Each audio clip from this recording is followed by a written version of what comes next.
मानी तो इतनी लंबी चौड़ी स्टोरी है, मैं कटे सु बताऊँ आपने। बहुत ज़्यादा पुलिस के थ्रू, एडमिनिस्ट्रेशन के थ्रू, कोई ऑलमोस्ट जब मेरे लेट मदर राजमाता साहब की डेथ हुई तब से लेके अभी तक हमें तो परेशान ही किया है। देखिए, सिद्धि कुमारी मेरी भतीजी है, वो मेरे बड़े भाई महाराजा नरेंद्र सिंह जी की बेटी है, वो मेरे सामने ही जन्मी है, मैं उसको बचपन से जानती हूँ। उनकी कितनी कैपेसिटी और अंडरस्टैंडिंग है इन मामलों में, जो मैं अच्छी तरीके से जानती हूँ। उनको खुद में ये सब चीजें सोचने की कैपेसिटी नहीं है। इनको जो मिसलीड कर रहे हैं, जो इनके पीछे जो ये आदमी है, प्राइमरीली ये संजय शर्मा। रणजीत सिंह जी ने खुद में अमेंडमेंट करवाया था, रजिस्टर्ड हुआ है। हमारे जूनागढ़ फोर्ट और लालगढ़ पैलेस, ये दोनों हमारे फैमिली के ट्रस्ट प्रॉपर्टीज हैं। बहुत खराब, शॉकिंग है फैमिली के लिए। एक फैमिली का नाम बदनाम कर दिया, ये इस तरह के बिहेवियर करके एक राज गराने की नीति होके, और बिल्कुल सरासर गलत बात है कि वो एक ट्रस्टी है, वो अपने मन से ही एप्लीकेबल जो विल है या जो डीड है वो तो कन्नी सिंह जी के टाइम की चालू है। सिद्धि कुमारी जी के पावर ऑफ अटॉर्नी की बयान पर किया जा रहा है, तो ये तो काफी टाइम से ये प्रॉब्लम चल रहा है। और जो भी आज प्रॉब्लम हमारे फैमिली में या ट्रस्टों में जो चल रहा है, इसका प्राइम पर्सन ये जो संजय शर्मा, जो अपने आप को ट्रस्टी और ट्रेजरर बता रहा है, ये रिस्पॉन्सिबल है। ये ही है जो अब सिद्धि को ये सब बातों में, जो महाराजा करणी सिंह जी द्वारा जो विल की गई थी उसको टैग करके ये ऑर्डर किया गया था। अब इसको वापस देवस्थान विभाग, आयुक्त देवस्थान विभाग अपीलेंट कोर्ट उसको रिवर्स कर दिया वापस। क्या है कि जो इसका ट्रस्ट होते हैं, रजिस्टर्ड ट्रस्ट है देवस्थान के, उसमें एक सिस्टम है कि ट्रस्टीज में अगर कोई आपको चेंज करवाने हैं, तो पहली बात तो है कि ट्रस्ट जो है, ट्रस्ट डीड और ट्रस्ट एक्ट के हिसाब से चलता है। ट्रस्ट में अगर कोई वैकेंसी क्रिएट हुई, उस वैकेंसी के लिए भी या तो किसी, मानी तो इतनी लंबी चौड़ी स्टोरी है, मैं कटे सु बताऊँ आपने। आप पेपर पत्र 8 आपको देवस्थान में फाइल करना होता है। उसके ऊपर देवस्थान जांच करता है कि क्या वो ट्रस्टी वो जो बनाया है नया, वो बन सकता है नहीं है, उसके अलग अलग प्रावधान उसकी जांच करते हैं। वो जांच करके देवस्थान में दर्ज रजिस्टर करता है। यानी कि प्रपत्र 8 जो है वो संशोधित ट्रस्टियों के लिए बना जाता है। प्रपत्र 8 एक समय ऐसा आया था जब डॉक्टर साहब आनंद सिंह जी और मेरे को कुछ विशेष अधिकार देने के लिए ट्रस्ट डीड के अंदर करणी सिंह जी ने खुद में अमेंडमेंट करवाया था, रजिस्टर्ड हुआ है। बिल्कुल सरासर गलत बात है कि वो एक ट्रस्टी है, वो अपने मन से ही एप्लीकेबल जो विल है या जो डीड है वो तो करणी सिंह जी के टाइम की चालू है।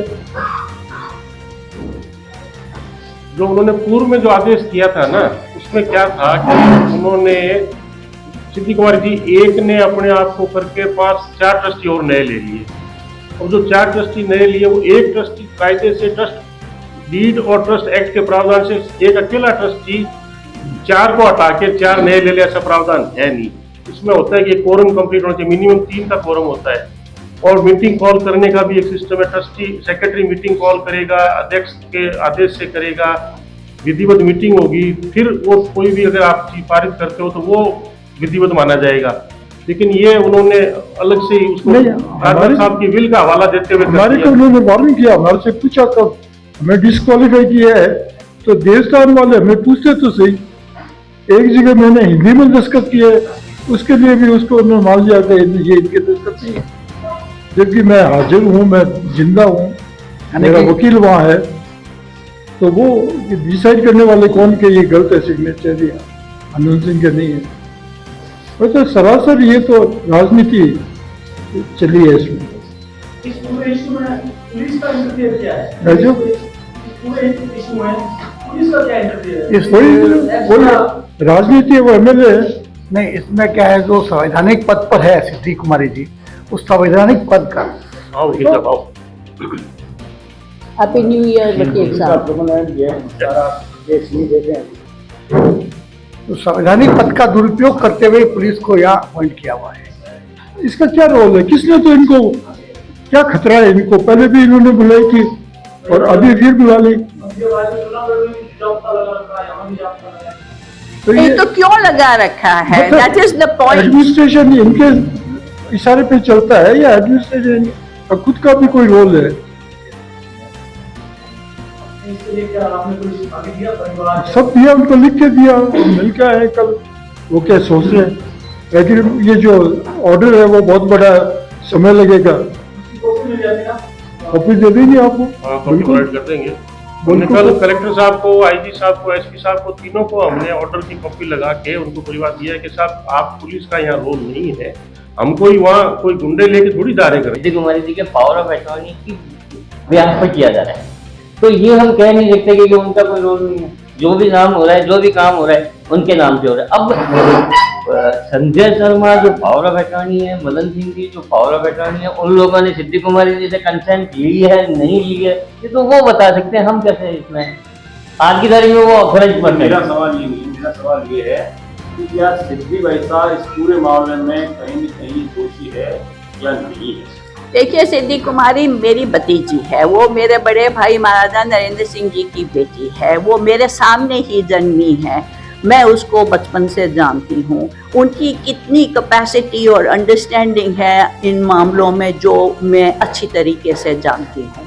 सो उनको खुद में ये सब चीज़ें सोचने की कैपेसिटी नहीं है। इनको जो मिसलीड कर रहे हैं, जो इनके पीछे जो ये आदमी है, प्राइमरीली ये संजय शर्मा। और मल्टीपल बातें हैं यहाँ पे। सबसे पहले तो प्रमुख बात है। हाँ, तो प्रमुख बात ये कारण है हमारा, इसके बाद में ये काम उन्होंने कैसा कर, हाँ, मूल बात तो ये है, इसके बाद में उन्होंने उसको प्राप्त करने के लिए ये बदलाव। तो ये तो काफी टाइम से ये प्रॉब्लम चल रहा है। और जो भी आज प्रॉब्लम हमारे फैमिली में या ट्रस्टों में जो चल रहा है, इसका प्राइम पर्सन ये जो संजय शर्मा, जो अपने आप को ट्रस्टी और ट्रेजरर बता रहा है, ये रिस्पॉन्सिबल है ये सब चीज में प्रॉब्लम्स कॉज करने का। और ये तो हमारे मदर के लाइफ टाइम से ही चलता आ रहा है, ये कोई नई बात नहीं है। तो पहले तो उनकी लाइफ टाइम में उनको गलत बात बता के और उनके 3 बच्चों को से अलग किया, गलत इंफॉर्मेशन दे के। तो सब उनके बच्चों से वो नहीं चाहते थे कि उनके बच्चों के साथ उनका अच्छा रिलेशनशिप रहे। और वो सदा से ही मेरे मदर के अफेयर्स, मेरे लेट भाभी जी के अफेयर्स, और ये दोनों सिद्धि और महिमा मेरे भतीजीज है, इनके सब के अफेयर्स ये संजय शर्मा ही कंट्रोल करता है था। और अब भी है, जो ये 2 मेरी जो डिसीज हैं, इनके फाइनेंशियल अफेयर्स यही कंट्रोल करता है। और ये ही है जो अब सिद्धि को ये सब बातों में, पहले तो मेरी लेट मदर की वसीयत को लेके, और अब ये जो ट्रस्टों का मैटर है, उसको मिसलीड करके गलत रोड पे उतारना, गलत इंटरप्रिटेशंस करना, और जितने भी ये प्रॉब्लम चल रहे हैं, ये सब चीज के पीछे ये है। इसमें सिद्धि कुमारी जी का क्या रोल है? आपके सारा रोल जो है वो स्ट्रैटेजी का है। नहीं तो सिद्धि भाई साहब तो अब खुद तो देखो, सब चीज बारीकी में समझते नहीं हैं। और जैसे मैंने अभी आपको बताया कि जो ये संजय शर्मा का जो रोल है, जो ये सिद्धि कुमारी का पावर ऑफ अटर्नी होल्डर है हर एक तरीके से, और वो ही डिसीजंस लेता है हर एक मामले में। सिद्धि कुमारी की इतनी बड़ी भूमिका नहीं है। वो रोल का ही है। आप बोलो। As a power of attorney जो भी काम हो रहा है वो उन्हीं के नाम से हो रहा है। ये तो माना नहीं जा सकता क्योंकि उनके नॉलेज में नहीं है या उनकी रेस्पॉन्सिबिलिटी नहीं है। जो भी काम हो रहा है, आप सबको हैप्पी न्यू ईयर करना चाहती हूँ। और ये जो ऑर्डर जो आया है हमारे फेवर में है, और पहले से मुझे पूरा विश्वास था कि एक लीगल सिस्टम चल रहा है, टाइम लग सकता है लेकिन हमको न्याय मिलेगा, और इस ऑर्डर के थ्रू हमें न्याय मिला है। और अब देखो टाइम बताएगा, जैसे वकील साहब गाइड करेंगे, जो लीगल एडवाइस हमको दी जाएगी हमारी लीगल टीम से, वैसे हम हमारी जो एंसेस्ट्रल प्रॉपर्टीज़ और जो मेरे फादर के बनाए हुए ट्रस्ट्स हैं, इनका हम वापस चार्ज लेंगे ऑर्डरली, पीसफुली और लीगल मैनर में। जो विधायक हैं और आपकी भतीजी भी हैं सिद्धि कुमारी जी, क्या वो आपको परेशान करने के लिए इस तरह की करते हैं क्या?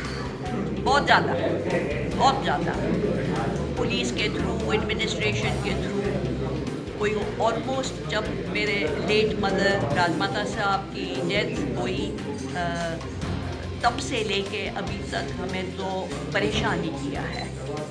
किस तरह क्या कारण क्या है, क्यों करते किस हैं? तरह से क्यों पुलिस को वेपनाइज करना हमारे खिलाफ, क्योंकि हम पॉलिटिकल नहीं हैं, और कोर्ट कचहरी में झूठे केसेस फाइल करना, झूठे FIRs फाइल करना मेरे और मेरे जूनियर स्टाफ के खिलाफ, कोई भी कमी नहीं छोड़ी है उन्होंने हमें सताने में और परेशान करने में। चल रहे हैं तो क्या आपको उस पोजीशन में भी नहीं जाने दिया जा रहा है क्या विधायक की तरफ से? जैसे देखिए, नहीं, आप जा रहे हैं क्या अभी उन राउंडों में? अभी जब हमारी लीगल टीम ओके करेगी कि अब तुम जा सकते हो, तब हम डेफिनेटली जाएंगे, पीसफुली, लीगली और करेक्टली, ऑर्डरली। अभी आपको कहाँ जाने से रोक रखा है? बोलो। मैम आप बोलोगे वही दिखा पाएंगे हम। वकील अभी तो उन्होंने पुलिस लगा रखी है, अब जैसे हम हमारे ट्रस्ट ऑफिस में होटल में जाना चाहते हैं। अरे साहब ये नहीं बोलेंगे जब तक मतलब नहीं है ना। ऑर्डर सिचुएशन नहीं क्रिएट करना चाहते, इसके लिए हम इंतज़ार कर रहे हैं, और जैसे हमारी लीगल टीम कहेगी कि अब ठीक है आप जा सकते हैं लीगल ऑर्डर के साथ, तब हम डेफिनेटली जाएंगे, और हमारी प्रॉपर्टीज़ जो हमारी एंसेस्ट्रल ट्रस्ट प्रॉपर्टीज़ है उनको हम 100% क्लेम करेंगे। कौन कौन सी प्रॉपर्टीज़ पे जाना चाहते हैं? हमारे जूनागढ़ फोर्ट और लालगढ़ पैलेस, ये दोनों हमारे फैमिली के ट्रस्ट प्रॉपर्टीज़ हैं, पब्लिक चैरिटेबल ट्रस्ट प्रॉपर्टीज़ हैं। हम जाएंगे। इन बिटवीन जब केस चल रहा था या ये फैसला हुआ उससे पहले क्या आपको रोका गया था वहाँ जाने से कभी? वो इतनी अनप्लेजेंट स्थिति बना रखी थी कि हमने एडवाइजेबल सोचा कि नहीं जाने में बेटर है। पुलिस और बाउंसर खड़े करना उचित मानते हैं? बहुत ख़राब, शॉकिंग है फैमिली के लिए। एक फैमिली का नाम बदनाम कर दिया, ये इस तरह के बिहेवियर करके एक राजघराने की नीति होके और इस तरह के एंटी सोशल एलिमेंट्स को रखना, बाउंसर्स करना, ये एक फैमिली का नाम बदनाम कर दिया। क्वाइट फ्रैंकली मुझे बहुत दुख होता है। आफ्टर ऑल हम एक ही फैमिली हैं। आप कहीं मानते हैं कि जो उदयपुर राजघराने को लेके जो हालात बने थे, वहाँ लोग सड़कों पे आ गए थे, वहाँ अंदर प्रवेश करने को लेकर विवाद हुआ था, तो क्या ऐसी कुछ स्थिति बीकानेर में बन सकती है? नहीं, बिकॉज उदयपुर में जो हुआ उनकी अलग ही स्थिति थी, और ये जो मेरे भतीजे हैं विश्वराज सिंह जी, जो अब महाराणा साहब हैं, इन्होंने बहुत डिग्निफाइड वे में बिहेव किया, इवन दो उनको बहुत प्रोवोकेशन वहाँ पे हुआ। मुझे बहुत खुशी है कि उदयपुर के लोग उनको सपोर्ट किया और उनको जस्टिस मिला। लेकिन बीकानेर के अंदर तो एक अलग सिचुएशन है। यहाँ पे ऐसी कोई भी चीज़ की ज़रूरत नहीं है, बिकॉज हम एक लीगल सिस्टम में भरोसा करते हैं और वो लीगल सिस्टम हमको न्याय देगा, और हमको किसको भी सड़क पर डालने की या कुछ भी इलीगल बात करने की कोई ज़रूरत नहीं। आप लीगल पे कर रहे हैं, क्या सामने वाली पार्टी लीगल पे चल रही है या नहीं चल रही है? वो तो आप वकील साहब डील कर रहे हैं। वो अगर कोई इलीगल चीज़ करेंगे तो वकील साहब, हमारी जो टीम है वो जवाब देगी कड़ी तरीके से। उदयपुर में भी तो झगड़ा इसी तरीके का था कि उस पैलेस के अंदर उन्हें जाने नहीं दिया जा रहा था। जिस मंदिर में वो दर्शन करना चाह रहे थे, दूने पे जाना चाह रहे थे, वहाँ नहीं जाने दिया जा रहा है। तो कुछ ऐसे ही तो हालात अब यहाँ है। आपको भी तो जूनागढ़ में जाने नहीं दिया जा रहा है। आपके पेरेंटल मंदिर है, आपकी प्रॉपर्टीज़ है, वहाँ आप नहीं जा पा रहे हैं, तो हालात तो बनने वाले हैं। सिमिलैरिटी डेफिनेटली है, लेकिन उनकी अलग पोजीशन थी, उनका एक राजतिलक हुआ था, हमारी एक अलग पोजीशन है। देखिए, मैं एक राजघराने की रिस्पेक्टेबल लेडी हूँ, मुझे मेरे फादर के इमेज है उसको कायम रखना है, मैं उसके हिसाब से मैं बिहेव करूँगी और मेरे पोजीशन को मैं दुरुपयोग नहीं कर सकती जो कोई भी तरीके से मेरे फादर की इमेज को बैडली है। बीकानेर तो जो हरकतें हो रही है उसके पीछे किसको जिम्मेवार? ये जो सिद्धि कुमारी के एडवाइजर्स हैं इनके बाद, ये जो संजय शर्मा है, ये जो उसका बतौर भोजक है, उसका लड़का वो भी धीरज भोजक जो अब अपने आप को ट्रस्टीज बता रहे हैं, ये लोग हैं जो इनको गुमराह किया है। और आज जो भी फैमिली के अंदर ये प्रॉब्लम चल रहे हैं, ये लोग रिस्पॉन्सिबल हैं। क्या ये लोग लीगल ट्रस्टीज हैं? नहीं है। फिर आप लोग इसके किया ही है ना, हमने देवस्थान में जो ये केस किया है और जो आज वर्डिक्ट आया है, ये हमको न्याय दिया है कि जो उन्होंने जो किया वो इलीगल था। Thank you.